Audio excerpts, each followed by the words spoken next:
Les relevés topographiques ont révélé qu'au Mexique, des centaines de grottes souterraines inondées formaient un grand réseau interconnecté de forme semi-circulaire.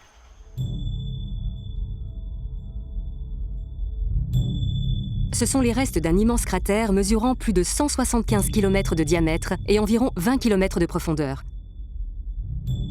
Il a été creusé par un astéroïde gigantesque. Et d'après les scientifiques, cette collision a été incroyablement dévastatrice, notamment en raison de son point d'impact.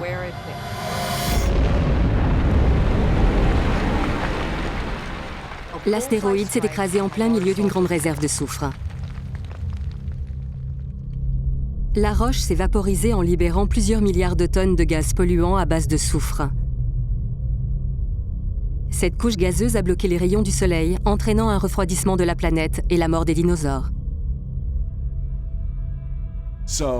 Donc, cet énorme astéroïde s'est baladé dans l'espace pendant des milliards d'années avant d'atteindre notre planète.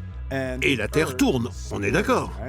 Alors, si ce gros caillou était arrivé quelques secondes plus tard, il se serait écrasé dans les profondeurs de l'océan.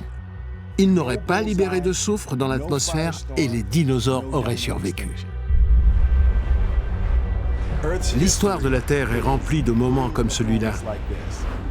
C'est un incroyable récit de destruction providentielle.